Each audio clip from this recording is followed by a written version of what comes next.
अस्सलाम वालेकुम dear students. I hope आप सब लोग खैरियत से होंगे। इस लेक्चर के अंदर हम लोग डिस्कस करेंगे section 2 constitution of Pakistan. National book foundation की ग्रेड 10 की ये बुक है पाकिस्तान स्टडीज़ की। इसको हम लोग डिस्कस करेंगे। सेक्शन 2 को हम लोग एज अ होल डिस्कस करेंगे कॉन्स्टिट्यूशन ऑफ पाकिस्तान को, और इसके अंदर सेक्शन 2 के अंदर एक और यूनिट भी है, उसको हम लोग नेक्स्ट लेक्चर के अंदर डिस्कस करेंगे। और as far as section 1 is concerned, मैंने उसकी जो लेक्चर सीरीज़ है वो ऑलरेडी अपलोड कर दी है। Section 1 as a whole 2 lectures के अंदर डिवाइडेड है। एक लेजर एक्टिविटीज़ वाला है, ठीक है? और एक स्टार्टिंग की जो प्री पार्टीशन जो एरा है वो सारा उसके अंदर डिस्कस हो चुका है। So now let's start with this discussion. So सबसे पहले तो हम लोग यूनिट 3 को डिस्कस करते हैं, कॉन्स्टिट्यूशनल डेवलपमेंट, ठीक है? ये यूनिट 3 है, यूनिट 1 और 2 हम ऑलरेडी डिस्कस कर चुके हैं, ठीक है? कॉन्स्टिट्यूशन इसके अंदर भी, इस सेक्शन के अंदर भी 2 यूनिट हैं, यूनिट 3 एंड यूनिट 4, जिसके अंदर कॉन्स्टिट्यूशन की सारी डिस्कशन है, ठीक है? सो इस लेक्चर के अंदर हम जस्ट यूनिट 3 डिस्कस करेंगे, जो ऑलरेडी काफ़ी लेंथी है, ठीक है? और इसके डिफरेंट कॉन्स्टिट्यूशंस हैं, कॉन्स्टिट्यूशनल असम्बलीज़ वगैरह बनाई गई थी, उसके बारे में डिस्कशन है, इसकी सारी हिस्टोरिकल बैकग्राउंड है। इसको हम लोग पहले डिस्कस करेंगे और नेक्स्ट लेक्चर के अंदर हम लोग यूनिट 4 को डिस्कस करेंगे इसी सेक्शन के।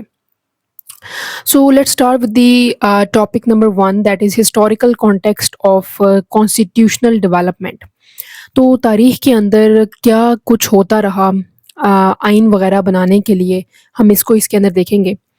The roots of Pakistan's constitutional history can be traced back to the British colonial era in the subcontinent.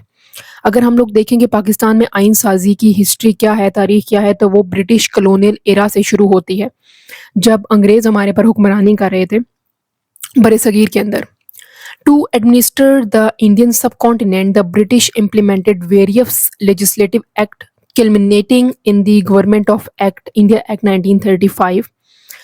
Indian subcontinent को रूल करने के लिए ब्रिटिश ने डिफरेंट लॉज वगैरह बनाए, जिसके अंदर गवर्नमेंट ऑफ इंडिया एक्ट 1935 भी था। With the partition of British India in 1947, August 1947, Pakistan and India emerged as 2 sovereign states. जब पाकिस्तान मतलब इंडिपेंडेंस होती है तो 2 स्टेट्स के अंदर डिवाइड हो जाता है सब कॉन्टिनेंट, पाकिस्तान और इंडिया के अंदर, ठीक है? Under the Indian independence act 1947, किस एक्ट के थ्रू? 1947 का एक एक्ट होता है, उसके थ्रू। Given the immediate challenges of independence, it was impractical for Pakistan and India to draft their own constitution. क्योंकि देखें, एक नई स्टेट जब फ़ौरन से बनती है तो उनको आइन बनाना बड़ा मुश्किल होता है, क्योंकि उस वक़्त बहुत सारे और अदर चैलेंजेस का भी सामना होता है, ठीक है? तो वो उस टाइम पे उसको फेस कर रहे होते हैं, एट द सेम टाइम आइन साज़ी करना बहुत मुश्किल हो जाता है, ठीक है? लॉ मेकिंग करना। तो इसीलिए उनको ये बेहतर लगा कि जो already government of India act बना हुआ है, फॉर द टाइम बीइंग हम उसको फॉलो कर सकते हैं। सो challenges independence, it was impractical for Pakistan and India to draft their own constitution. Consequently, the government of India Act 1935 was adopted with necessarily amendment as an interim constitution. Interim का अबूरी होता है, अबूरी का मतलब होता है कि टेम्परेरी बेसिस पे हम लोग एक कॉन्स्टिट्यूशन फॉलो कर रहे थे, जिसको गवर्नमेंट ऑफ इंडिया एक्ट 1935 कहा जाता था। दोनों मुल्कों ने ये फॉलो किया until their respective constitutional assembly could legislate their own constitution, ठीक है? कि एक टाइम आएगा कि वो अपना खुद से कॉन्स्टिट्यूशन बनाएंगे, तब तक के लिए उन्होंने इसको फॉलो किया।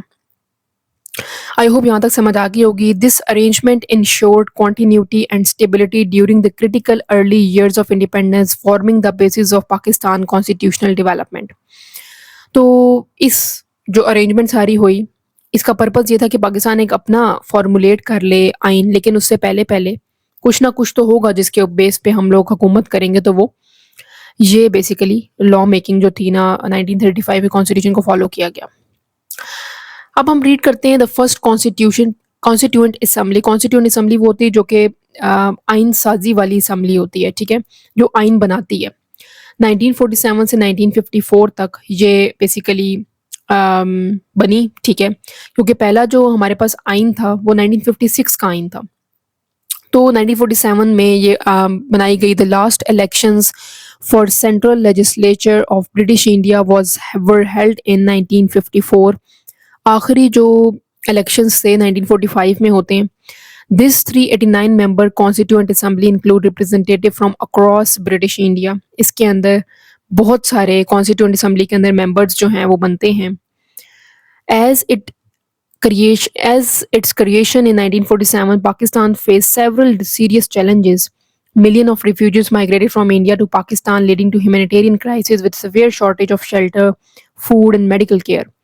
तो 1947 में जब पाकिस्तान बनता है तो पाकिस्तान को बहुत सारे मसाइल का सामना करना पड़ता है, जिसके अंदर पाकिस्तान को मेडिकल तिब्बी इमदाद देनी होती है, शेल्टर देना होता है, लोगों को घर देने होते हैं, खाना देना होता है. Pakistan was deprived of its rightful share of financial resources from British India. क्योंकि ब्रिटिश जो था वो जब डिवाइड करता है तो वो प्रॉपरली राइटफुली डिवाइड नहीं करता, सही तरीके से जो फाइनेंस होते हैं, पैसे होते हैं, जो मैशियत होती है उसको सही से डिवाइड नहीं करता. The country was not given a fair share of military equipment. Even country को सही से मिलिट्री की भी इक्विपमेंट नहीं दी जाती. ठीक है. Biased boundary division resulted in India occupation of state like Junagadh and Hyderabad. Britishers की बहुत बाइस्ड पॉलिसीज होती हैं जिसकी वजह से जूनागढ़ और हैदराबाद भी इंडिया के पास चला जाता है. It also led to Kashmir issue. ये कश्मीर का भी क्राइसिस बन जाता है. which remains unresolved and continue to fuel ongoing tension between Pakistan and India, जो अभी तक एक ongoing crisis बना हुआ है. As a result of partition, control over rivers flowing into Pakistan was given to India, posing a lasting threat to Pakistan agriculture and economy. जो partition होती है उसके रिजल्ट में जो दरिया थे वो जो पाकिस्तान से गुजर के जा रहे होते हैं वो भी इंडिया को दे दिए जाते हैं, जिसकी वजह से पाकिस्तान की मईशत जो है वो बहुत तबाह हो जाती है. Additionally, Pakistan lacked trained civil servants, proper infrastructure and functional institution, forcing the country to start its governance from scratch. तो पाकिस्तान को अपने बिल्कुल रॉ से शुरू करना पड़ता है. पाकिस्तान के पास ना सिविल सर्विसेज होती हैं ना कोई इंफ्रास्ट्रक्चर होता है. These combined challenges made the early year of Pakistan extremely difficult, delaying vital tasks like constitution making and nation building. तो ये प्रॉपर जो है वो मसला एक स्टार्टिंग ईयर्स में बनते हैं. ठीक है जी. Using a map of British India from 1947, highlight the areas handed over to India due to unjust boundaries. ठीक है. डिस्कस ये क्वेश्चन है. ठीक है. जो आपने अभी तक पढ़ा है उसके ऊपर ये क्वेश्चन है कि एक आपको मैप दिया जा रहा है, उसको फॉलो करते हुए आपने ये चीज़ एक्सप्लेन करनी है कि partition impacted Pakistan access to water resources as Pakistan become dependent on rivers flowing from India. Explain how this limited access to water created significant challenges for Pakistan agriculture which was vital for countries economy. तो इसका जवाब आप easily ये लिख सकते हैं कि obvious ही बात है, जब बाइस्ड पॉलिसीज थी अंग्रेज़ों की तो रिवर्स जो पाकिस्तान से फ्लो होकर जा रहे थे वो भी इंडिया को हैंड ओवर कर दिए गए. तो जो हमारी ज़रात थी, मतलब एग्रीकल्चर जो थी जिससे हमने अनाज उगाना था, हमने खाना था, ठीक है, वो भी किसको मिल गया. ऑब्वियस ही बात है, अगर इंडिया हमें एक लिमिटेड पानी देगा तो हमारा खाना जो है, हमारा फूड जो है वो भी थ्रेट में आ जाएगा. तो ऑब्वियस सी बात है, इससे एक सिग्निफिकेंट जो है डिफ़िकल्टी थी पाकिस्तान के लिए और पाकिस्तान की इकोनॉमी के लिए. ठीक है. तो ये इसके अंदर आप अपनी तरफ से कुछ जो है ना लिख सकते हैं. इसके बाद हम लोगों ने पढ़े थे यहाँ से elected through a limited franchise system at partition of British India in 1947 the assembly had to be split into two to cater the legislative needs of two newly born states. 69 members representing the Muslim majority. ये basically बात किस चीज़ की हो रही है, 1945 के elections की, जो हमने यहाँ से डिस्कस करना शुरू किया था. ठीक है. फिर हम लोगों ने वो ऊपर से ये भी डिस्कस कर लिया क्योंकि ऑब्वियस ही बात है कि वो साथ में था और उसके कुछ क्वेश्चंस जो थे वो नीचे आ रहे थे. तो ये 1945 के इलेक्शंस की बात हो रही है. कितनी सीट्स जो थी मुसलमानों को दी गई, मुस्लिम मेजॉरिटी एरिया की. ठीक है. Or later this number was increased to 79 to give representation to Balochistan, the tribal area, and the newly accepted states of Bahawalpur and Khairpur. ठीक है. तो ये सारी बेसिकली रीजनल रिप्रेजेंटेशन है. ईस्ट बंगाल को 44 मिली, पंजाब को 23 रिप्रेजेंटेशन मिली असेंबली के अंदर, सीट्स मिली. सिंध को 5 मिली, खैबर पख्तूनख्वा को जो अभी KPK है उसको 3 मिली और इन सब को एक एक सीट मिली. The Constituent Assembly of Pakistan met for this inaugural session on 10th, तब बनी थी, ठीक है, पाकिस्तान की कॉन्स्टिट्यूंट असेंबली कराची के अंदर 10 अगस्त को 1947 में बनी। The next day Quaid Azam Mohammad Ali Jinnah was elected as a president of assembly. Quaid Azam को प्रेजिडेंट बना दिया गया इस असेंबली का। In his presidential address, he sets the direction for constituent assemblies works in drafting a constitution that would reflect the aspiration and values of the nation of Pakistan। तो उन्होंने कहा कि अपने सदारती जो उनकी थी जो एड्रेस था उसके अंदर उन्होंने ये बात कही कि हम जो भी कॉन्स्टिट्यूशन बनाएंगे उसमें किस चीज़ को देखा जाएगा, एस्पायरेशन मतलब लोगों की जो नीड्स और वैल्यूज़ हैं उनको देखा जाएगा। The assembly was charge with 2 responsibilities, 2 जिम्मेदारियां दे दी गई असेंबली को। To frame a constitution for Pakistan, Pakistan के लिए आइन बनाया जाए that would govern the newly independent nation according to its unique needs and aspiration. क्योंकि अभी अभी पाकिस्तान बना है तो न्यूली इंडिपेंडेंट नेशन है, तो उसकी जो ज़रूरियात हैं और जो उनकी ख्वाहिशात हैं उनका ख्याल रखा जाए। To act as a federal legislature, और किस तरह से बनाना है कि वो फेडरल लेजिस्लेचर है। फेडरल लेजिस्लेशन का क्या मतलब होता है? फेडरल लेजिस्लेशन का ये मतलब होता है कि 2 तरह की गवर्नमेंट्स हैं। एक गवर्नमेंट जो है वो फेडरल है, एक हमारे पास प्रोविजनल है, ठीक है। तो प्रोविंस हमारे पास थे टोटल 4, ठीक है, और एक फेडरल गवर्नमेंट थी, ठीक है। तो one federal government is basically the one who has this ability to make the general laws, ठीक है, लॉ मेकिंग करेगी, जबकि प्रोविजनल जो होंगे वो अपने प्रोविंस के लिए करेंगे, ठीक है, लेजिस्लेशन। तो फेडरल लेजिस्लेचर का मतलब ये है कि लॉ मेकिंग करना फेडरल बेसिस पे, क्योंकि पाकिस्तान एक फेडरल स्टेट है। प्रोविंस और फेडरल, सेंटर और फेडरल की स्टेट है। सेंटर हमारे पास क्या है? इस्लामाबाद है, जो कि नेशनल असेंबली भी उधर है, सुप्रीम कोर्ट भी उधर है, सब कुछ उधर है। और जो प्रोविंस को रूल किया जाता है वो प्रोविजनल असेंबलीज रूल करती हैं, ठीक है। तो 2 तरह की हैं, ठीक है। इसी तरह पाकिस्तान के अंदर प्रोविजनल ऑटोनॉमी भी दी गई है आफ्टर 18th अमेंडमेंट। अगर आपको 18th अमेंडमेंट के ऊपर भी कुछ पढ़ना हो तो मैंने उसका लेक्चर अभी रिसेंटली अपडेट किया है, ठीक है, अपलोड किया, और वहाँ पर आप जाके पढ़ सकते हैं कि बेसिकली वो क्या है। आइन के अंदर ही एक अमेंडमेंट है, ठीक है। The progress of the first constitutional assembly, पहली कॉन्स्टिट्यूशनल असेंबली की क्या प्रोग्रेस थी, ठीक है। सबसे पहले तो ऑब्जेक्टिव रेजोल्यूशन को समझना बहुत ज़रूरी है। The first and the most important achievement was passage of objective resolution on March 12, 1949। 1949 में ये एक दिया जाता है ऑब्जेक्टिव रेजोल्यूशन का। The resolution laid down the foundational principle of future constitution। जो मुस्तकबिल में आने वाला आइन है उसके बारे में ये एक प्रिंसिपल्स देता है। बेसिक प्रिंसिपल कमेटी बनाई जाती है। The committee was establish to define the fundamental principle that would shape Pakistan constitution. Committee इसलिए बनाई जाती है ताकि जो फंडामेंटल प्रिंसिपल हैं उसको डाला जाए पाकिस्तानी कॉन्स्टिट्यूशन में। दिस कमेटी फर्दर कॉन्स्टिट्यूटेड 3 सब कमेटीज, ठीक है। बेसिक प्रिंसिपल BPC इसको कहा जाता है। इसको सबसे पहले ये कमेटी होती है जिसको बनाया जाता है, जिसके अंदर मजीद 3 और सब कमेटीज होती हैं। ये अपनी पहली रिपोर्ट देती हैं 1950 के अंदर, जिसको बहुत ज़्यादा क्रिटिसाइज़ किया जाता है क्योंकि उसके अंदर इस्लामिक प्रोविजंस, कुछ एम्बिग्विटी होती है उसके अंदर, या माइनॉरिटीज़ के राइट्स, मतलब जो माइनॉरिटीज़ पाकिस्तान में होते हैं उनका मसला आ जाता है, या फिर इम्बैलेंस आ जाता है ईस्ट और वेस्ट पाकिस्तान में। मतलब ईस्ट पाकिस्तान और वेस्ट पाकिस्तान में यही फ़र्क है कि एक ईस्ट साइड पे बांग्लादेश था और वेस्ट पाकिस्तान पूरा पाकिस्तान था, जो भी है। And the excessive powers granted to central government, और इस बात पे भी मसला आता है कि भाई सारी की सारी जो पावर है वो सेंट्रल को दे दी है, मतलब कैपिटल को दे दी है। मतलब सेंटर, मैंने आपको भी पीछे बताया कि 2 तरह की गवर्नमेंट्स होती हैं, एक सेंट्रल गवर्नमेंट होती है, एक प्रोविजनल होती है। तो सारी पावर, इस बात पे भी तनकीद की गई कि सारी जो पावर्स हैं वो किसको दे दी गई हैं? सेंटर को दे दी गई हैं। The final report was presented in December 1952 but the constituent assembly did not pass it. पहली जो रिपोर्ट है 1952 के अंदर फाइनल एक और रिपोर्ट दी जाती है BPC की तरफ से, लेकिन फिर भी कॉन्स्टिट्यूएंट असेंबली के अंदर ये पास नहीं की जाती क्योंकि क्राइसिस हो जाता है, लोग मानते नहीं, जो अंदर बैठे हुए लोग हैं वो इस चीज़ को एक्सेप्ट नहीं करते। फिर आता है जी Mohammad Ali Bogra formula. To resolve political deadlock, जो मसले मसाइल हैं deadlock in Pakistan due to regional and linguistic tension, जो लिंग्विस्टिक्स मतलब ज़बान के मसले मसाइल हैं या फिर रीजन के मसले मसाइल हैं, Mohammad Ali Bogra and then prime minister proposed a bicameral, क्योंकि ये PM थे, बाई कैमरल लेजिस्लेशन का मतलब क्या होता है कि दो हाउसेज होंगे, एक अपर हाउस होगा जिसको हम लोग सेनेट कहेंगे, लोअर हाउस होगा जिसको हम लोग नेशनल असेंबली कहेंगे, ठीक है जी, NA। तो इन्होंने बाई कैमरल लेजिस्लेशन दिया, aiming to balance representation between East and West Pakistan. East Pakistan कौन सा था, जो हमसे अलग हो गया है, बंगाल। वेस्ट पाकिस्तान क्या है, जो अभी पाकिस्तान है पूरा, ठीक है।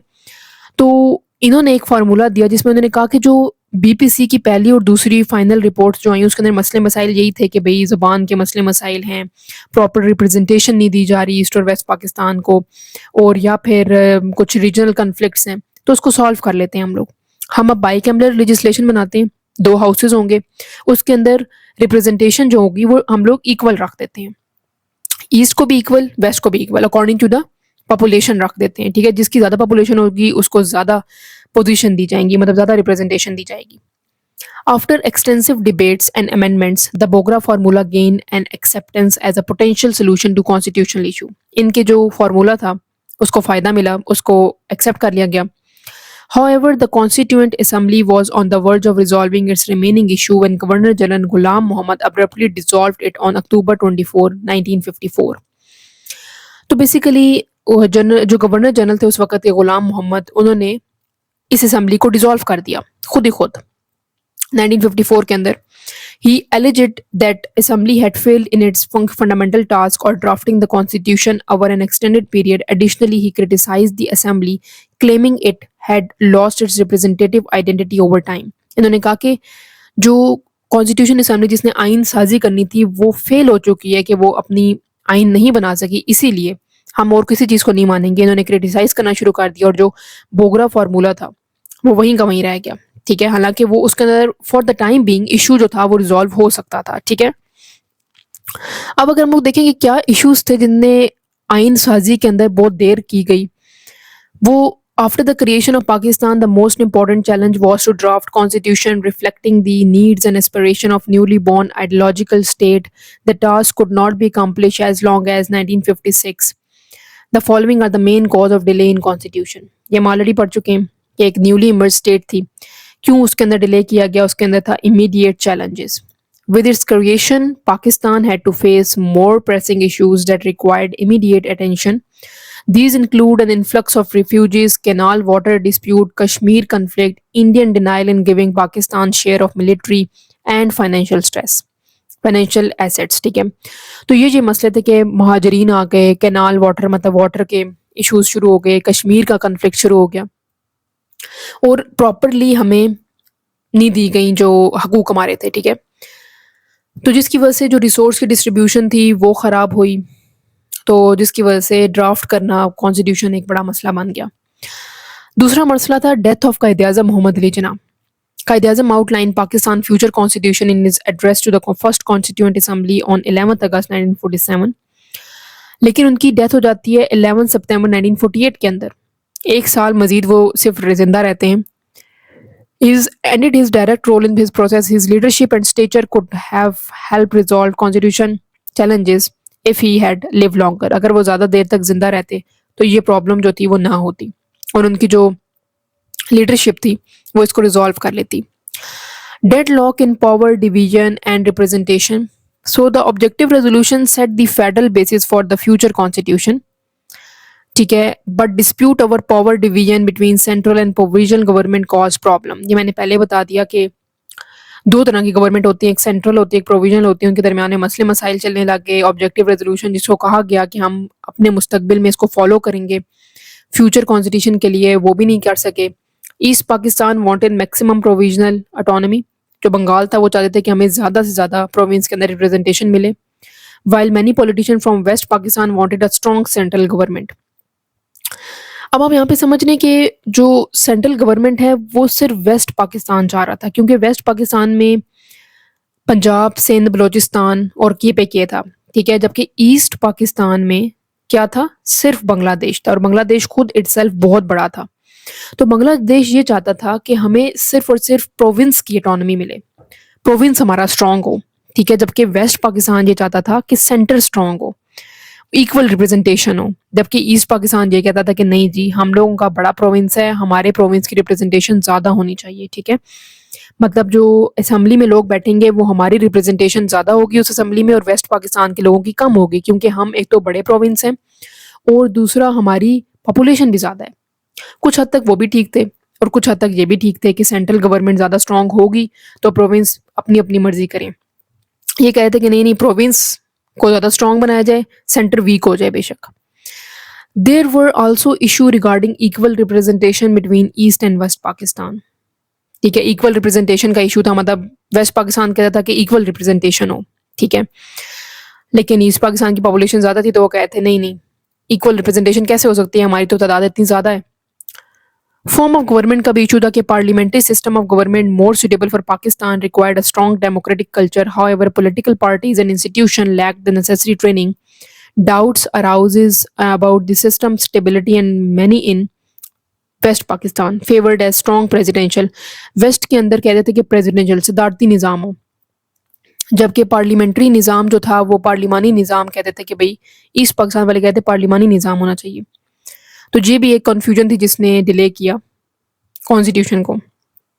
अब अगर आपको ये नहीं पता कि पार्लिमानी निज़ाम और सदारती निज़ाम क्या होता है, तो सदारती के अंदर सदर जो होता है उसके पास फुल अथॉरिटी होती है कि वो जिस तरह हमारा पीएम है, हमारे पाकिस्तान में इस वक्त पार्लिमानी निज़ाम है, पार्लियामेंट्री सिस्टम है, पीएम के पास अथॉरिटी ज़्यादा है, जबकि प्रेसिडेंट के पास अथॉरिटी है ही नहीं। ठीक है, वो सिर्फ और सिर्फ दस्तावेजात के ऊपर दस्तखत करने के लिए है, जबकि प्रेसिडेंशियल सिस्टम जो है वो यूएसए के अंदर है, जिसके अंदर प्रेसिडेंट के पास बहुत ज़्यादा अथॉरिटी है, कैबिनेट की डिक्टेटरशिप भी है, कैबिनेट के पास बहुत पावर है, प्रेसिडेंट वीटो कर सकता है, ठीक है, तो उसके पास काफ़ी पावर है।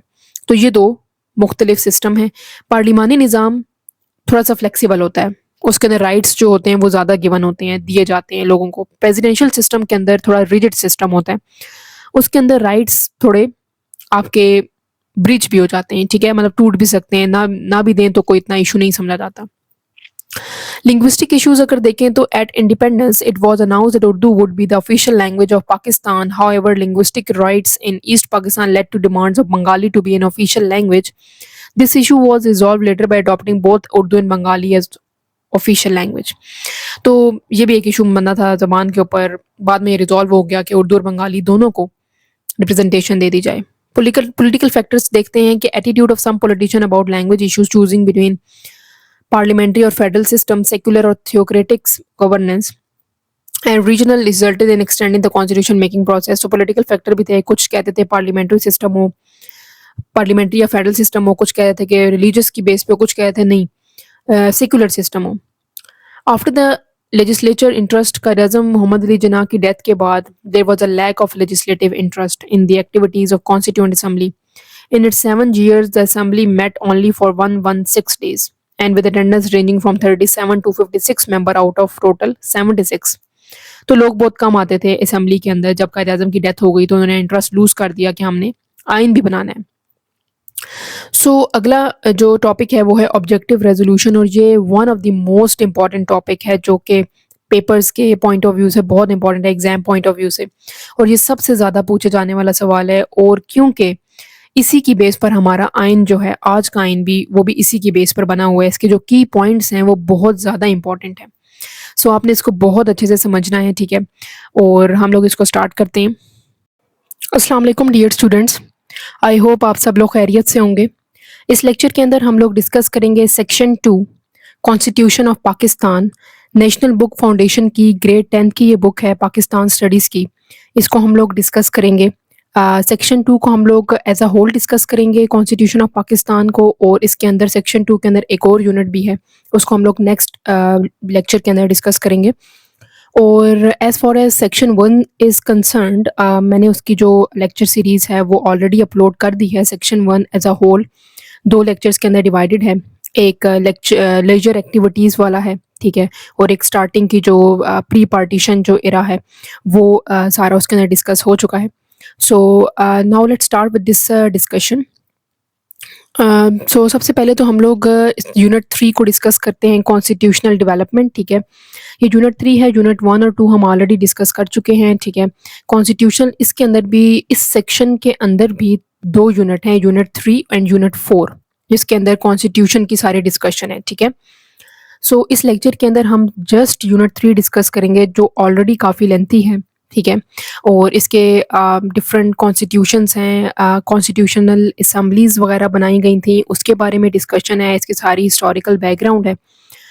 इसको हम लोग पहले डिस्कस करेंगे और नेक्स्ट लेक्चर के अंदर हम लोग यूनिट 4 को डिस्कस करेंगे इसी सेक्शन के।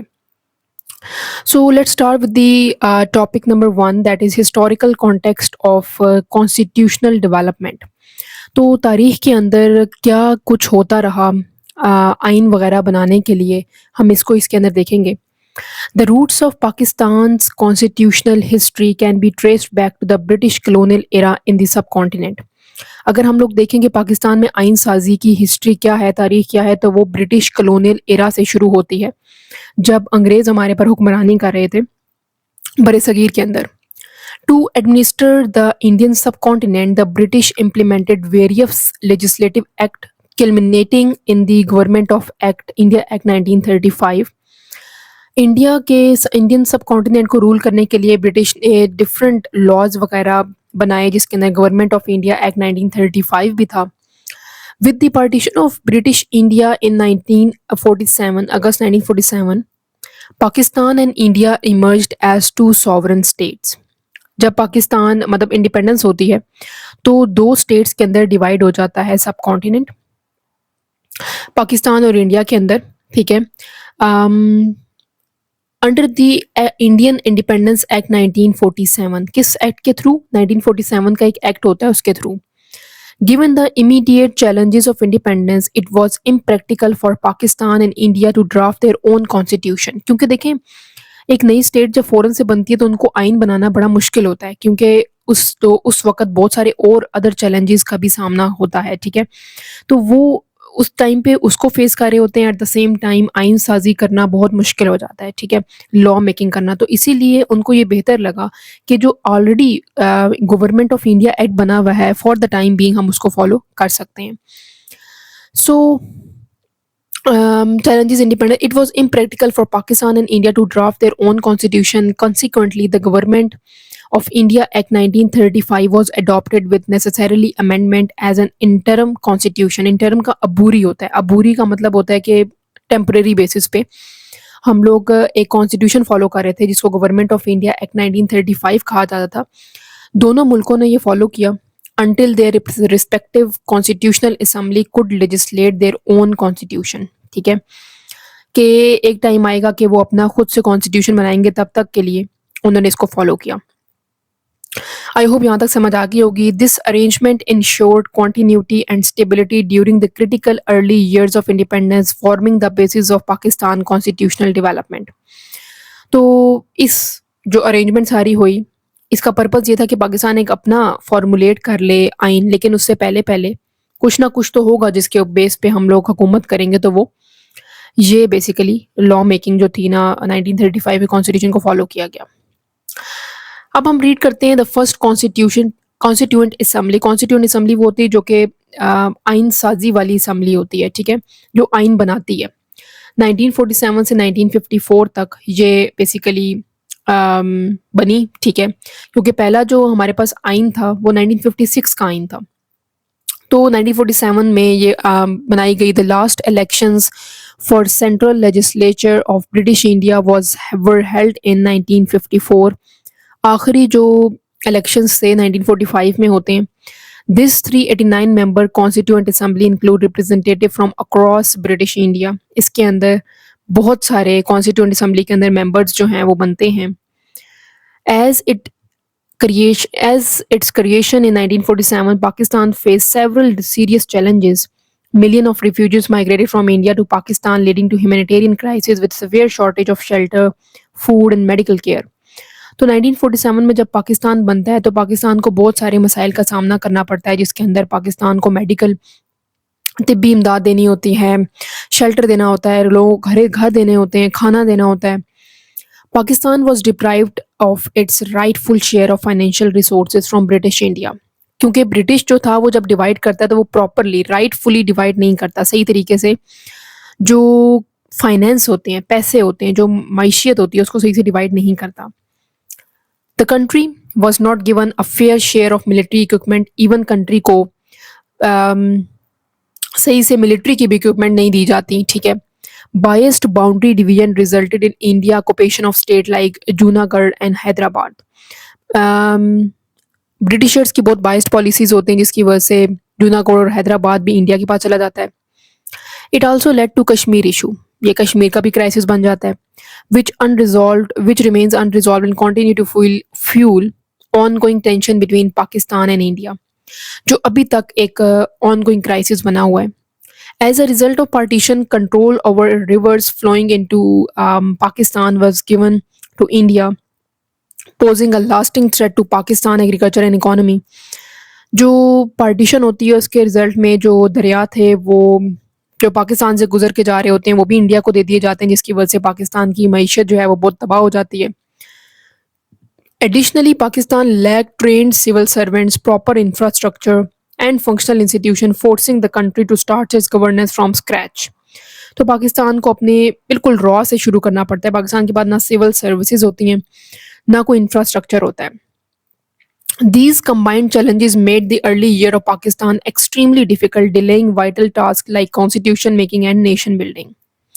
तो ये प्रॉपर जो है वो मसला एक स्टार्टिंग ईयर्स में बनते हैं, ठीक है जी। Using a map of British India from 1947, highlight the areas handed over to India due to unjust boundaries, ठीक है। डिस्कस ये क्वेश्चन है, ठीक है, जो आपने अभी तक पढ़ा है उसके ऊपर ये क्वेश्चन है कि एक आपको मैप दिया जा रहा है, उसको फॉलो करते हुए आपने ये चीज़ एक्सप्लेन करनी है कि partition impacted Pakistan access to water resources as Pakistan become dependent on rivers flowing from India. Explain how this limited access to water created significant challenges for Pakistan agriculture which was vital for countries economy. तो इसका जवाब आप easily ये लिख सकते हैं कि obvious ही बात है, जब बाइस्ड पॉलिसीज थी अंग्रेज़ों की तो रिवर्स जो पाकिस्तान से फ्लो होकर जा रहे थे वो भी इंडिया को हैंड ओवर कर दिए गए। तो जो हमारी ज़रात थी, मतलब एग्रीकल्चर जो थी जिससे हमने अनाज उगाना था, हमने खाना था, ठीक है, वो भी किसको मिल गया। ऑब्वियस ही बात है, अगर इंडिया हमें एक लिमिटेड पानी देगा तो हमारा खाना जो है, हमारा फूड जो है वो भी थ्रेट में आ जाएगा। तो ऑब्वियस सी बात है, इससे एक सिग्निफिकेंट जो है डिफ़िकल्टी थी पाकिस्तान के लिए और पाकिस्तान की इकोनॉमी के लिए, ठीक है। तो ये इसके अंदर आप अपनी तरफ से कुछ जो है ना लिख सकते हैं। इसके बाद हम लोगों ने पढ़े थे यहाँ से, elected through a limited franchise system at partition of British India in 1947 the assembly had to be split into two to cater the legislative needs of two newly born states, 69 members representing the Muslim majority। ये basically बात किस चीज़ की हो रही है, 1945 के elections की, जो हमने यहाँ से डिस्कस करना शुरू किया था, ठीक है। फिर हम लोगों ने वो ऊपर से ये भी डिस्कस कर लिया क्योंकि ऑब्वियस ही बात है कि वो साथ में था और उसके कुछ क्वेश्चंस जो थे वो नीचे आ रहे थे। तो ये 1945 के इलेक्शंस की बात हो रही है, कितनी सीट्स जो थी मुसलमानों को दी गई, मुस्लिम मेजॉरिटी एरिया की, ठीक है। Or later this number was increased to 79 to give representation to Balochistan, the tribal area, and the newly accepted states of Bahawalpur and Khairpur, ठीक है। तो ये सारी बेसिकली रीजनल रिप्रेजेंटेशन है। ईस्ट बंगाल को 44 मिली, पंजाब को 23 रिप्रेजेंटेशन मिली असेंबली के अंदर, सीट्स मिली, सिंध को 5 मिली, खैबर पख्तूनख्वा को जो अभी KPK है उसको 3 मिली और इन सबको एक एक सीट मिली। The Constituent Assembly of Pakistan met for this inaugural session on 10th, तब बनी थी, ठीक है, पाकिस्तान की कॉन्स्टिट्यूंट असेंबली कराची के अंदर 10 अगस्त को 1947 में बनी। The next day Quaid Azam Mohammad Ali Jinnah was elected as a president of assembly. Quaid Azam को प्रेजिडेंट बना दिया गया इस असेंबली का। In his presidential address, he sets the direction for Constituent Assembly's works in drafting a constitution that would reflect the aspiration and values of the nation of Pakistan। तो उन्होंने कहा कि अपने सदारती इन जो उनकी थी जो एड्रेस था उसके अंदर उन्होंने ये बात कही कि हम जो भी कॉन्स्टिट्यूशन बनाएंगे उसमें किस चीज़ को देखा जाएगा, एस्पायरेशन मतलब लोगों की जो नीड्स और वैल्यूज़ हैं उनको देखा जाएगा। The assembly was charge with 2 responsibilities, 2 जिम्मेदारियाँ दे दी गई असेंबली को। To frame a constitution for Pakistan, Pakistan के लिए आइन बनाया जाए, that would govern the newly independent nation according to its unique needs and aspiration. क्योंकि अभी अभी पाकिस्तान बना है तो न्यूली इंडिपेंडेंट नेशन है, तो उसकी जो ज़रूरियात हैं और जो उनकी ख्वाहिशात हैं उनका ख्याल रखा जाए। To act as a federal legislature, और किस तरह से बनाना है कि वो फेडरल लेजिस्लेचर है। फेडरल लेजिस्लेशन का क्या मतलब होता है, फेडरल लेजिस्लेशन का ये मतलब होता है कि दो तरह की गवर्नमेंट्स हैं। एक गवर्नमेंट जो है वो फेडरल है, एक हमारे पास प्रोविजनल है, ठीक है। तो प्रोविंस हमारे पास थे टोटल 4, ठीक है, और एक फेडरल गवर्नमेंट थी, ठीक है।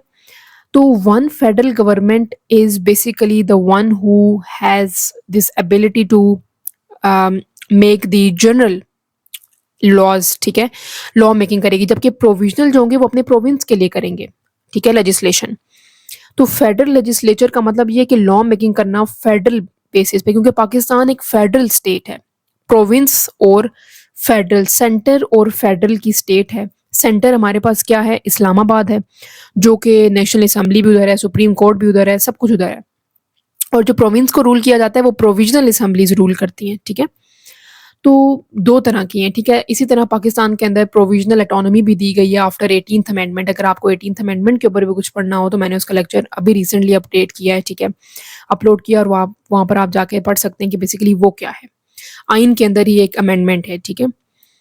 The progress of the first constitutional assembly, पहली कॉन्स्टिट्यूशन असेंबली की क्या प्रोग्रेस थी, ठीक है। सबसे पहले तो ऑब्जेक्टिव रेजोल्यूशन को समझना बहुत ज़रूरी है। The first and the most important achievement was passage of objective resolution on March 12, 1949. 1949 में ये एक दिया जाता है ऑब्जेक्टिव रेजोल्यूशन का। The resolution laid down the foundational principle of future constitution. जो मुस्तकबिल में आने वाला आइन है उसके बारे में ये एक प्रिंसिपल्स देता है। बेसिक प्रिंसिपल कमेटी बनाई जाती है। The committee was establish to define the fundamental principle that would shape Pakistan constitution. Committee इसलिए बनाई जाती है ताकि जो फंडामेंटल प्रिंसिपल हैं उसको डाला जाए पाकिस्तानी कॉन्स्टिट्यूशन में। दिस कमेटी फर्दर कॉन्स्टिट्यूटेड 3 सब कमेटीज, ठीक है। बेसिक प्रिंसिपल BPC इसको कहा जाता है। इसको सबसे पहले ये कमेटी होती है जिसको बनाया जाता है, जिसके अंदर मजीद 3 और सब कमेटीज होती हैं।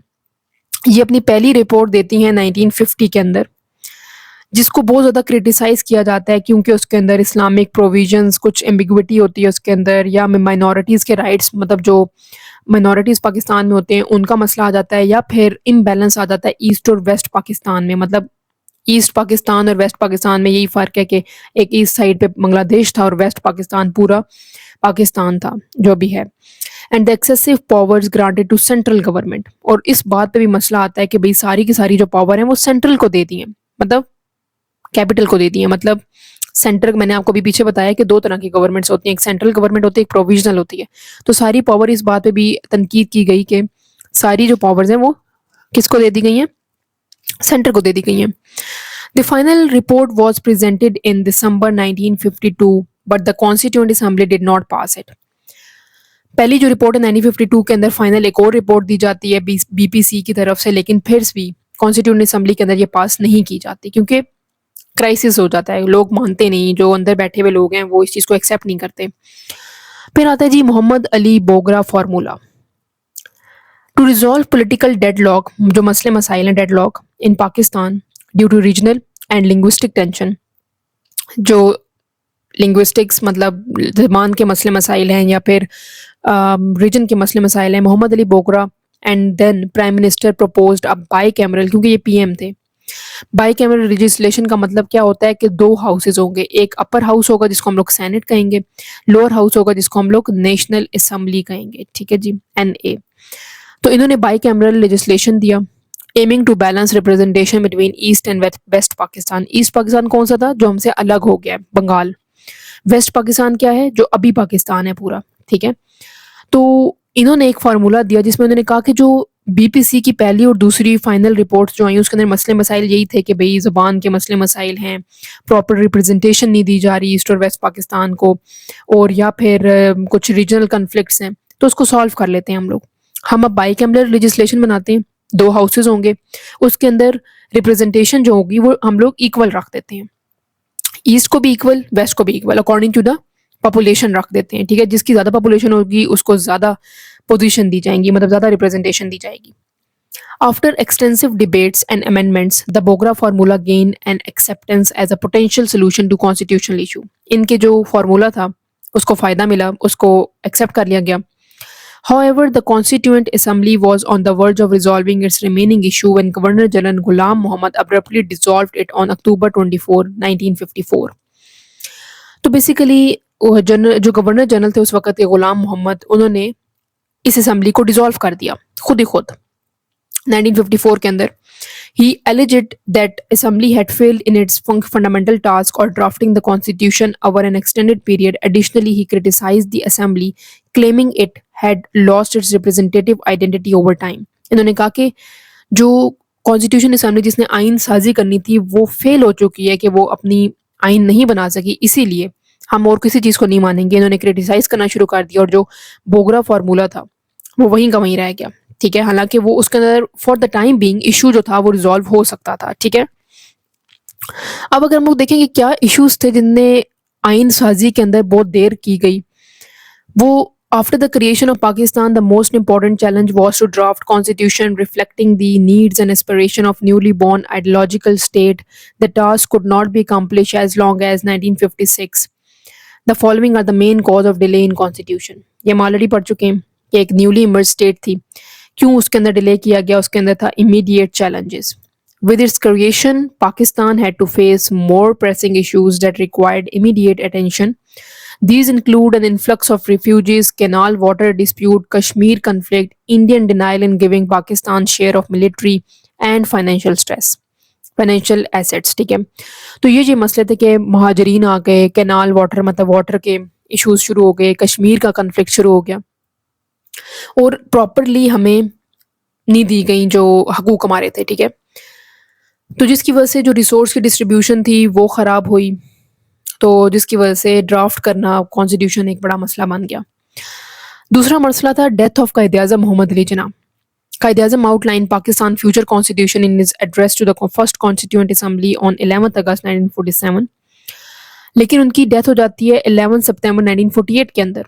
एक साल मजीद वो सिर्फ जिंदा रहते हैं. He's ended his direct role in this process. His leadership and stature could have helped resolve constitution challenges if he had lived longer. अगर वो ज़्यादा देर तक जिंदा रहते तो ये प्रॉब्लम जो थी वो ना होती और उनकी जो लीडरशिप थी वो इसको रिजॉल्व कर लेती. Deadlock in power division and representation. So the objective resolution set the federal basis for the future constitution. ठीक है, but dispute over power division between central and provisional government cause problem. ये मैंने पहले बता दिया कि दो तरह की गवर्नमेंट होती है, एक सेंट्रल होती है, एक प्रोविजनल होती है. उनके दरमियान में मसले मसाइल चलने लग गए. ऑब्जेक्टिव रेजोल्यूशन जिसको कहा गया कि हम अपने मुस्तकबिल में इसको फॉलो करेंगे फ्यूचर कॉन्स्टिट्यूशन के लिए, वो भी नहीं कर सके. East Pakistan wanted maximum provisional autonomy. जो बंगाल था वो चाहते थे कि हमें ज़्यादा से ज़्यादा प्रोविंस के अंदर रिप्रेजेंटेशन मिले. While many politician from West Pakistan wanted a strong central government. अब आप यहाँ पे समझ लें कि जो सेंट्रल गवर्नमेंट है वो सिर्फ वेस्ट पाकिस्तान चाह रहा था, क्योंकि वेस्ट पाकिस्तान में पंजाब, सिंध, बलोचिस्तान और के था. ठीक है, जबकि ईस्ट पाकिस्तान में क्या था, सिर्फ बांग्लादेश था और बांग्लादेश खुद इटसेल्फ बहुत बड़ा था. तो बांग्लादेश ये चाहता था कि हमें सिर्फ और सिर्फ प्रोविंस की ऑटोनॉमी मिले, प्रोविंस हमारा स्ट्रांग हो.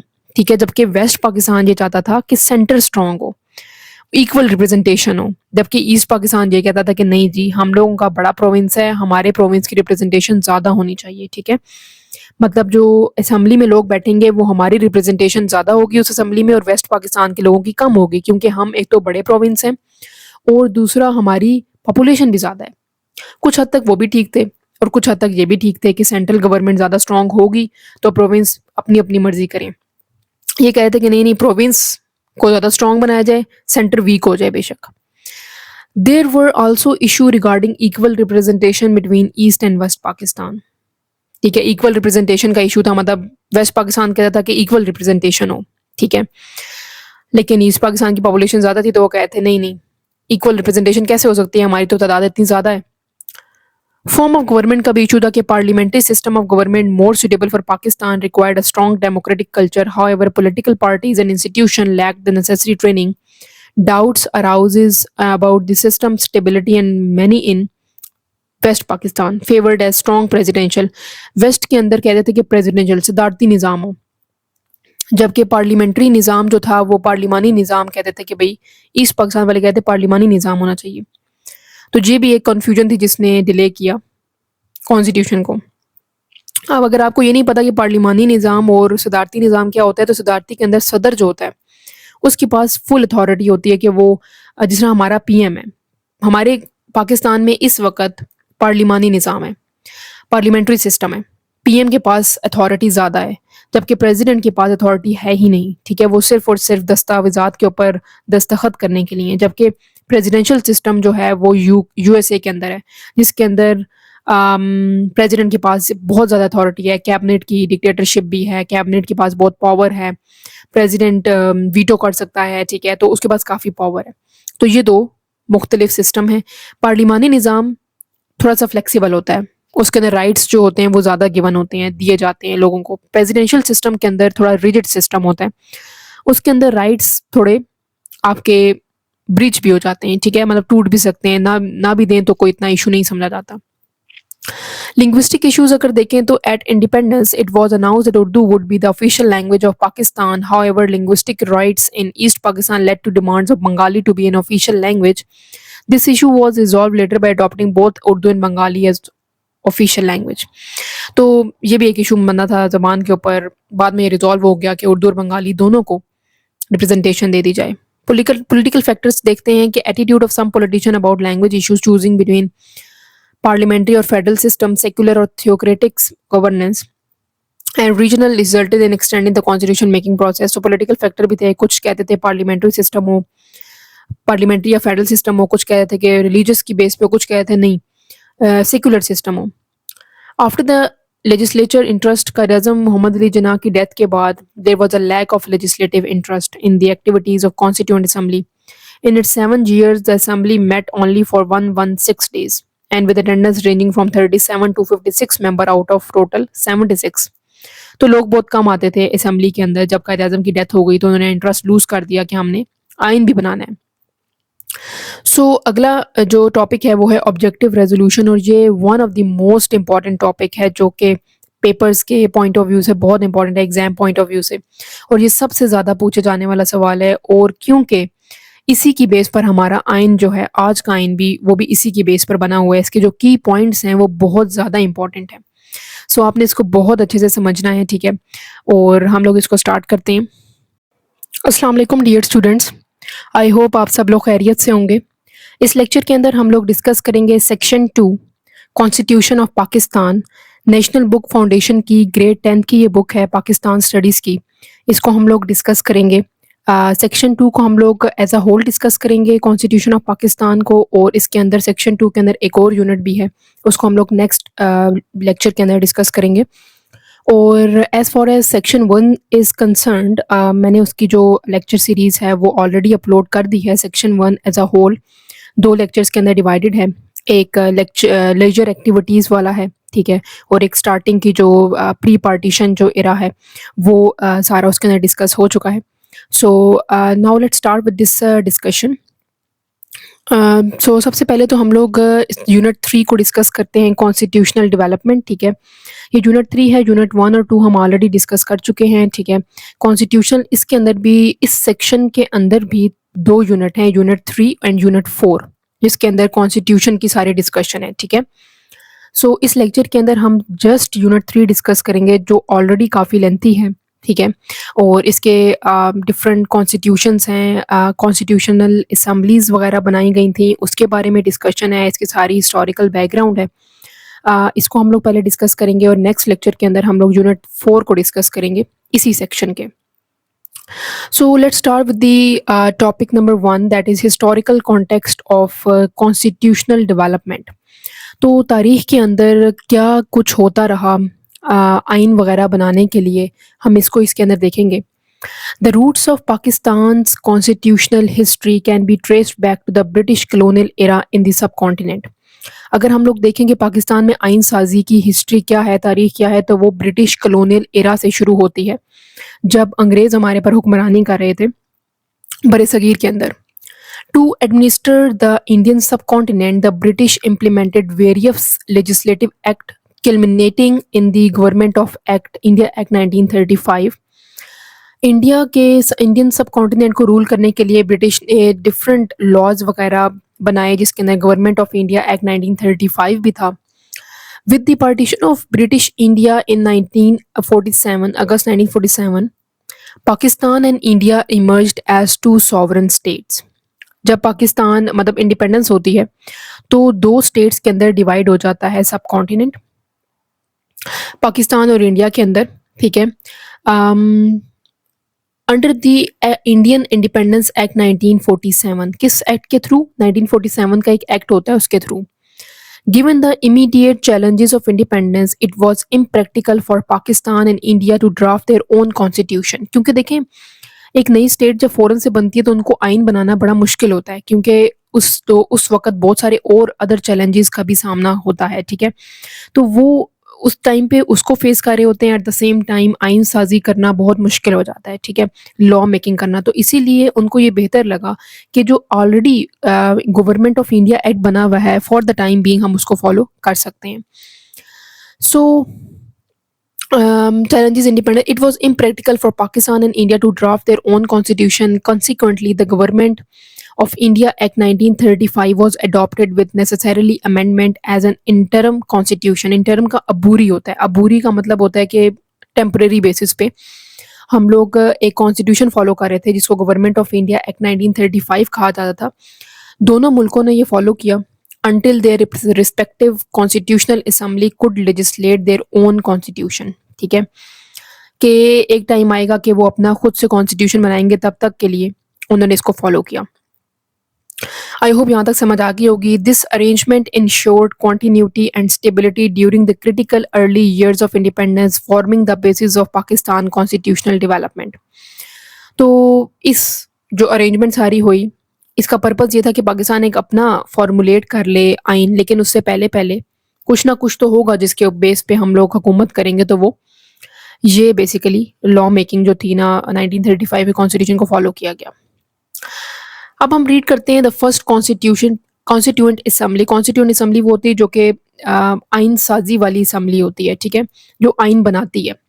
1947 से 1954 तक ये बेसिकली बनी, ठीक है, क्योंकि पहला जो हमारे पास आइन था वो 1956 का आइन था।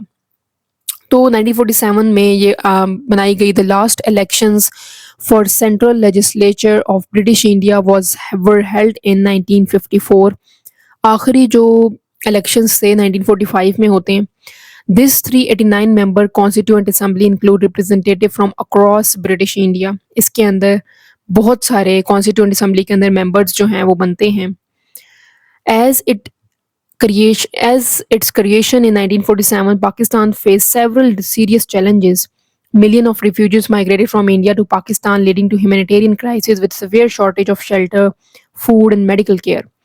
तो 1947 में जब पाकिस्तान बनता है तो पाकिस्तान को बहुत सारे मसाइल का सामना करना पड़ता है, जिसके अंदर पाकिस्तान को मेडिकल तिब्बी इमदाद देनी होती है, शेल्टर देना होता है, लोगों को घर देने होते हैं, खाना देना होता है।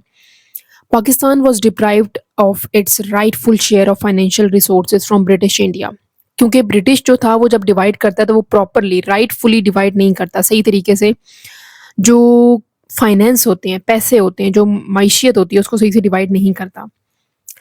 The country was not given a fair share of military equipment. Even country को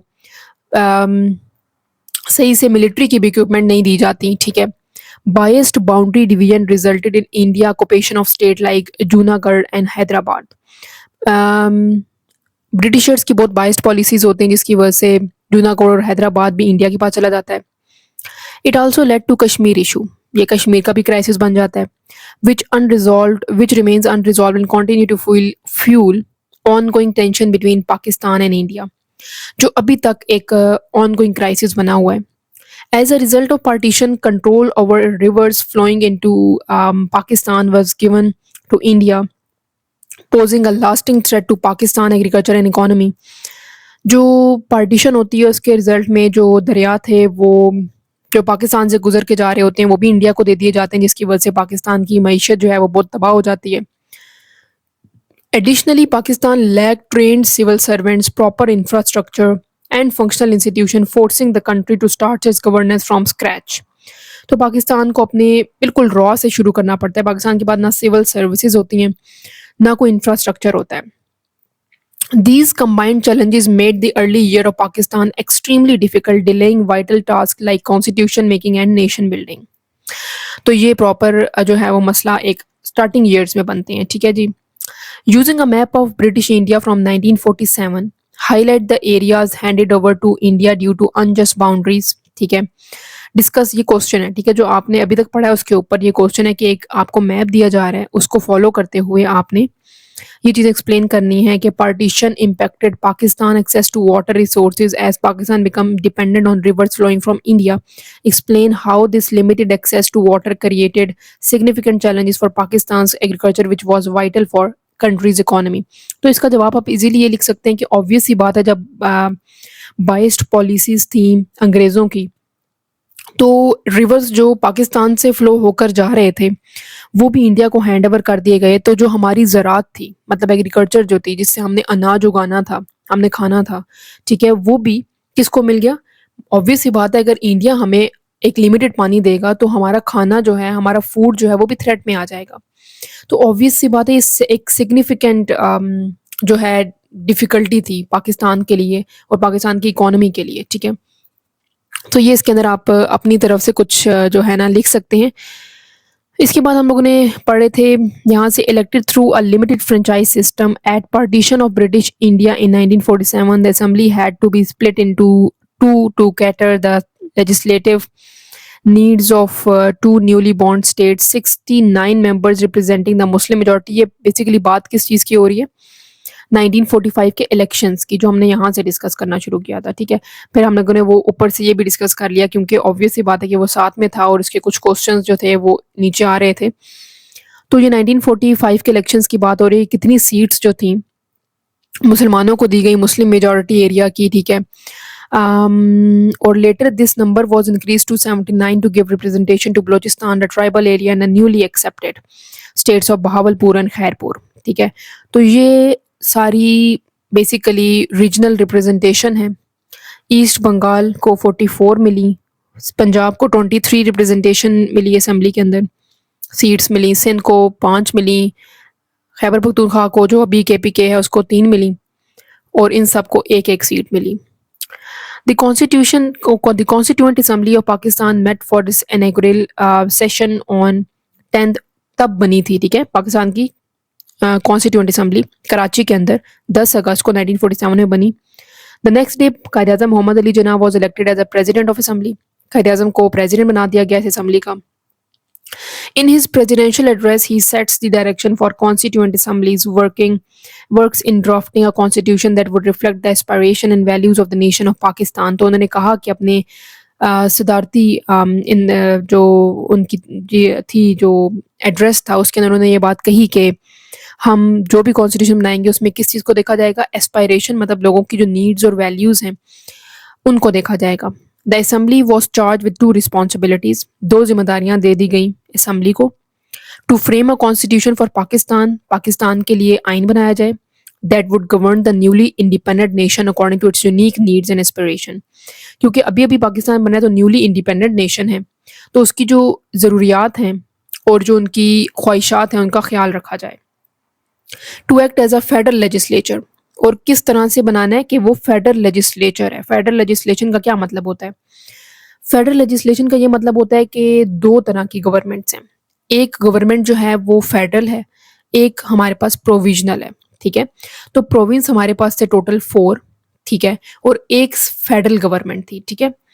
तो one federal government is basically the one who has this ability to make the general laws, ठीक है, लॉ मेकिंग करेगी, जबकि provisional जो होंगे वो अपने प्रोविंस के लिए करेंगे, ठीक है, लेजिस्लेशन। तो फेडरल लेजिस्लेचर का मतलब ये है कि लॉ मेकिंग करना फेडरल बेसिस पे, क्योंकि पाकिस्तान एक फेडरल स्टेट है। प्रोविंस और फेडरल, सेंटर और फेडरल की स्टेट है। सेंटर हमारे पास क्या है, इस्लामाबाद है, जो कि नेशनल असेंबली भी उधर है, सुप्रीम कोर्ट भी उधर है, सब कुछ उधर है। और जो प्रोविंस को रूल किया जाता है वो प्रोविजनल असेंबलीज रूल करती हैं, ठीक है। तो 2 तरह की हैं, ठीक है। इसी तरह पाकिस्तान के अंदर प्रोविजनल ऑटोनॉमी भी दी गई है आफ्टर 18th अमेंडमेंट। अगर आपको 18th अमेंडमेंट के ऊपर भी कुछ पढ़ना हो तो मैंने उसका लेक्चर अभी रिसेंटली अपडेट किया है, ठीक है, अपलोड किया, और वहाँ पर आप जाके पढ़ सकते हैं कि बेसिकली वो क्या है। आइन के अंदर ही एक अमेंडमेंट है, ठीक है। The progress of the first constitutional assembly, पहली कॉन्स्टिट्यूशनल असेंबली की क्या प्रोग्रेस थी, ठीक है। सबसे पहले तो ऑब्जेक्टिव रेजोल्यूशन को समझना बहुत ज़रूरी है। The first and the most important achievement was passage of objective resolution on March 12, 1949. 1949 में ये एक दिया जाता है ऑब्जेक्टिव रेजोल्यूशन का। The resolution laid down the foundational principle of future constitution, जो मुस्तकबिल में आने वाला आइन है उसके बारे में ये एक प्रिंसिपल्स देता है। बेसिक प्रिंसिपल कमेटी बनाई जाती है। The committee was establish to define the fundamental principle that would shape Pakistan constitution. Committee इसलिए बनाई जाती है ताकि जो फंडामेंटल प्रिंसिपल हैं उसको डाला जाए पाकिस्तानी कॉन्स्टिट्यूशन में। दिस कमेटी फर्दर कॉन्स्टिट्यूटेड 3 सब कमेटीज, ठीक है। बेसिक प्रिंसिपल BPC सो कहा जाता है इसको। सबसे पहले ये कमेटी होती है जिसको बनाया जाता है, जिसके अंदर मजीद 3 और सब कमेटीज होती हैं। ये अपनी पहली रिपोर्ट देती हैं 1950 के अंदर, जिसको बहुत ज़्यादा क्रिटिसाइज किया जाता है क्योंकि उसके अंदर इस्लामिक प्रोविजंस, कुछ एम्बिग्विटी होती है उसके अंदर, या माइनॉरिटीज़ के राइट्स, मतलब जो माइनॉरिटीज़ पाकिस्तान में होते हैं उनका मसला आ जाता है, या फिर इम्बैलेंस आ जाता है ईस्ट और वेस्ट पाकिस्तान में। मतलब ईस्ट पाकिस्तान और वेस्ट पाकिस्तान में यही फ़र्क है कि एक ईस्ट साइड पे बांग्लादेश था और वेस्ट पाकिस्तान पूरा पाकिस्तान था जो भी है। And the excessive powers granted to central government, और इस बात पे भी मसला आता है कि भाई सारी की सारी जो पावर है वो सेंट्रल को दे दी है, मतलब कैपिटल को दे दी है। मतलब सेंटर, मैंने आपको भी पीछे बताया कि 2 तरह की गवर्नमेंट्स होती हैं, एक सेंट्रल गवर्नमेंट होती है, एक प्रोविजनल होती है। तो सारी पावर, इस बात पे भी तनकीद की गई कि सारी जो पावर्स हैं वो किसको दे दी गई हैं, सेंटर को दे दी गई हैं। The final report was presented in December 1952 but the constituent assembly did not pass it. पहली जो रिपोर्ट है 1952 के अंदर, फाइनल एक और रिपोर्ट दी जाती है BPC की तरफ से, लेकिन फिर भी कॉन्स्टिट्यूएंट असेंबली के अंदर ये पास नहीं की जाती क्योंकि क्राइसिस हो जाता है, लोग मानते नहीं, जो अंदर बैठे हुए लोग हैं वो इस चीज़ को एक्सेप्ट नहीं करते। फिर आता है जी Mohammad Ali Bogra formula. To resolve political deadlock, जो मसले मसाइल हैं deadlock in Pakistan due to regional and linguistic tension, जो लिंग्विस्टिक्स मतलब ज़बान के मसले मसाइल हैं या फिर रीजन के मसले मसाइल हैं, Mohammad Ali Bogra and then prime minister proposed a bicameral, क्योंकि ये PM थे। बाई कैमरल लेजिस्लेशन का मतलब क्या होता है कि 2 हाउसेज होंगे, एक अपर हाउस होगा जिसको हम लोग सेनेट कहेंगे, लोअर हाउस होगा जिसको हम लोग नेशनल असेंबली कहेंगे, ठीक है जी, NA। तो इन्होंने बाई कैमरल लेजिस्लेशन दिया, aiming to balance representation between East and West Pakistan. East Pakistan कौन सा था, जो हमसे अलग हो गया है, बंगाल। वेस्ट पाकिस्तान क्या है, जो अभी पाकिस्तान है पूरा, ठीक है। तो इन्होंने एक फार्मूला दिया जिसमें उन्होंने कहा कि जो BPC की पहली और दूसरी फाइनल रिपोर्ट्स जो आई उसके अंदर मसले मसाइल यही थे कि भाई ज़बान के मसले मसाइल हैं, प्रॉपर रिप्रेजेंटेशन नहीं दी जा रही ईस्ट और वेस्ट पाकिस्तान को, और या फिर कुछ रीजनल कन्फ्लिक्ट्स हैं, तो उसको सॉल्व कर लेते हैं हम लोग। हम अब बाई कैमरल लेजिस्लेशन बनाते हैं, 2 हाउसेज होंगे, उसके अंदर रिप्रेजेंटेशन जो होगी वो हम लोग इक्वल रख देते हैं, ईस्ट को भी इक्वल, वेस्ट को भी equal, according to the population रख देते हैं, ठीक है। जिसकी ज़्यादा पॉपुलेशन होगी उसको ज़्यादा पोजीशन दी जाएंगी, मतलब ज़्यादा रिप्रेजेंटेशन दी जाएगी। After extensive debates and amendments the Bogra formula gain and acceptance as a potential solution to constitutional issue. इनके जो फार्मूला था उसको फ़ायदा मिला, उसको एक्सेप्ट कर लिया गया। However, the Constituent Assembly was on the verge of resolving its remaining issue when Governor General Ghulam Muhammad abruptly dissolved it on October 24, 1954. तो बेसिकली जो गवर्नर जनरल थे उस वक्त के गुलाम मोहम्मद, उन्होंने इस असेंबली को डिसॉल्व कर दिया खुद ही खुद 1954 के अंदर। He alleged that assembly had failed in its fundamental task of drafting the constitution over an extended period. Additionally, he criticized the assembly, claiming it had lost its representative identity over time. इन्होंने कहा कि जो constitution assembly जिसने आइन साजी करनी थी वो फेल हो चुकी है, कि वो अपनी आइन नहीं बना सकी, इसीलिए हम और किसी चीज़ को नहीं मानेंगे। इन्होंने क्रिटिसाइज करना शुरू कर दिया और जो बोगरा फार्मूला था वो वहीं का वहीं रह गया, ठीक है। हालांकि वो उसके अंदर for the time being issue जो था वो रिजॉल्व हो सकता था, ठीक है। अब अगर हम लोग देखें कि क्या इश्यूज थे जिनने आइन साजी के अंदर बहुत देर की गई, वो after the creation of Pakistan, the most important challenge was to draft constitution reflecting the needs and aspiration of newly born ideological state. The task could not be accomplished as long as 1956. The following are the main cause of delay in constitution. ये हम already पढ़ चुके हैं कि एक newly emerge state थी क्यों उसके अंदर डिले किया गया? उसके अंदर था immediate challenges. With its creation, Pakistan had to face more pressing issues that required immediate attention. These include an influx of refugees, canal water dispute, Kashmir conflict, Indian denial in giving Pakistan share of military and financial stress. Financial assets, ठीक है. तो ये मसले थे कि महाजरीन आ गए, canal water मतलब water के इश्यूज शुरू हो गए, कश्मीर का कन्फ्लिक्ट शुरू हो गया और प्रॉपरली हमें नहीं दी गई जो हकूक हमारे थे, ठीक है. तो जिसकी वजह से जो रिसोर्स की डिस्ट्रीब्यूशन थी वो ख़राब हुई, तो जिसकी वजह से ड्राफ्ट करना कॉन्स्टिट्यूशन एक बड़ा मसला बन गया. दूसरा मसला था death of Quaid-e-Azam Mohammad Ali Jinnah. Quaid-e-Azam outlined Pakistan future constitution in his address to the first Constituent Assembly on 11th August 1947.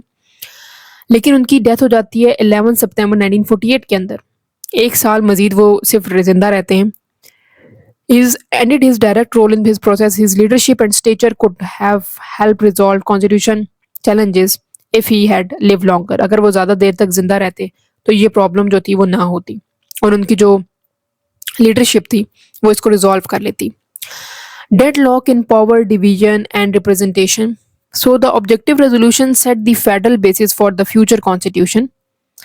ठीक है, but dispute over power division between central and provisional government cause problem. ये मैंने पहले बता दिया कि दो तरह की गवर्नमेंट होती है, एक सेंट्रल होती है, एक प्रोविजनल होती है. उनके दरमियान में मसले मसाइल चलने लग गए. ऑब्जेक्टिव रेजोल्यूशन जिसको कहा गया कि हम अपने मुस्तकबिल में इसको फॉलो करेंगे फ्यूचर कॉन्स्टिट्यूशन के लिए, वो भी नहीं कर सके. East Pakistan wanted maximum provisional autonomy. जो बंगाल था वो चाहते थे कि हमें ज़्यादा से ज़्यादा प्रोविंस के अंदर रिप्रेजेंटेशन मिले, while many politician from West Pakistan wanted a strong central government. अब आप यहाँ पे समझ लें कि जो सेंट्रल गवर्नमेंट है वो सिर्फ वेस्ट पाकिस्तान चाह रहा था, क्योंकि वेस्ट पाकिस्तान में पंजाब, सिंध, बलोचिस्तान और के था, ठीक है. जबकि ईस्ट पाकिस्तान में क्या था? सिर्फ बांग्लादेश था और बांग्लादेश खुद इटसेल्फ बहुत बड़ा था.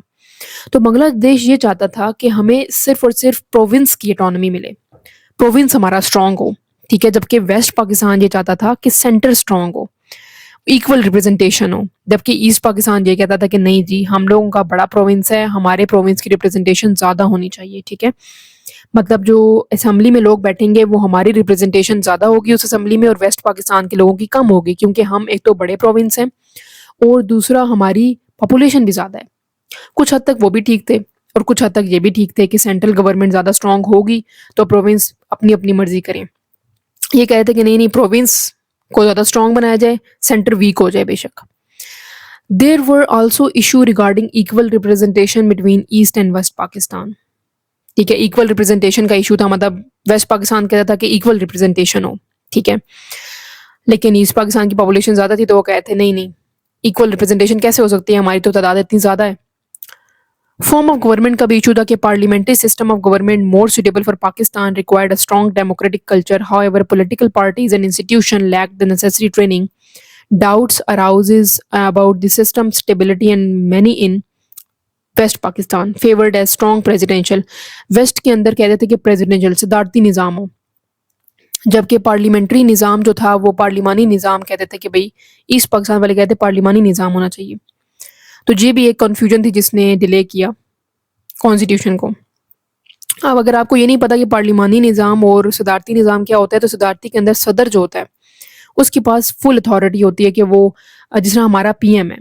हमारे पाकिस्तान में इस वक्त पार्लिमानी निज़ाम है, पार्लियामेंट्री सिस्टम है, पीएम के पास अथॉरिटी ज़्यादा है, जबकि प्रेसिडेंट के पास अथॉरिटी है ही नहीं, ठीक है. वो सिर्फ और सिर्फ दस्तावेजात के ऊपर दस्तखत करने के लिए. जबकि प्रेसिडेंशियल सिस्टम जो है वो यूएसए के अंदर है, जिसके अंदर प्रेसिडेंट के पास बहुत ज़्यादा अथॉरिटी है, कैबिनेट की डिक्टेटरशिप भी है, कैबिनेट के पास बहुत पावर है, प्रेसिडेंट वीटो कर सकता है, ठीक है. तो उसके पास काफ़ी पावर है. तो ये दो मुख्तलिफ सिस्टम है. पार्लिमानी निज़ाम थोड़ा सा फ्लेक्सिबल होता है, उसके अंदर राइट्स जो होते हैं वो ज़्यादा गिवन होते हैं, दिए जाते हैं लोगों को. प्रेसिडेंशियल सिस्टम के अंदर थोड़ा रिजिड सिस्टम होता है, उसके अंदर राइट्स थोड़े आपके ब्रीच भी हो जाते हैं, ठीक है. मतलब टूट भी सकते हैं, ना भी दें तो कोई इतना इशू नहीं समझा जाता. लिंग्विस्टिक इश्यूज अगर देखें तो at independence it was announced that Urdu would be the official language of Pakistan. However linguistic rights in East Pakistan led to demands of Bengali to be an official language. This issue was resolved later by adopting both Urdu and Bengali as official language. तो ये भी एक issue बना था ज़बान के ऊपर, बाद में ये रिजॉल्व हो गया कि उर्दू और बंगाली दोनों को रिप्रेजेंटेशन दे दी जाए। पॉलिटिकल फैक्टर्स देखते हैं कि attitude of some politician about language issues, choosing between parliamentary और फेडरल सिस्टम, सेक्युलर और theocratic governance and regional resulted in extending the constitution making process. तो पॉलिटिकल फैक्टर भी थे, कुछ कहते थे पार्लियामेंट्री सिस्टम हो, पार्लियामेंट्री या फेडरल सिस्टम हो, कुछ कहते थे कि रिलीजियस की बेस पे, कुछ कहते थे नहीं सेक्युलर सिस्टम हो। After the legislature interest Quaid-e-Azam Mohammad Ali Jinnah की डेथ के बाद there was a lack of legislative interest in the activities of constituent assembly. In its 7 years, the assembly met only for 116 days and with attendance ranging from 37 to 56 member out of total 76। तो लोग बहुत कम आते थे assembly के अंदर। जब कायद-ए-आज़म की death हो गई तो उन्होंने इंटरेस्ट लूज कर दिया कि हमने आइन भी बनाना है। अगला जो टॉपिक है वो है ऑब्जेक्टिव रेजोल्यूशन, और ये one of the most important topic है जो कि पेपर्स के पॉइंट ऑफ व्यू से बहुत इंपॉर्टेंट है, एग्जाम पॉइंट ऑफ व्यू से, और ये सबसे ज़्यादा पूछे जाने वाला सवाल है। और क्योंकि इसी की बेस पर हमारा आइन जो है, आज का आइन भी, वो भी इसी की बेस पर बना हुआ है। इसके जो की पॉइंट्स हैं वो बहुत ज़्यादा इंपॉर्टेंट है। आपने इसको बहुत अच्छे से समझना है, ठीक है। और हम लोग इसको स्टार्ट करते हैं।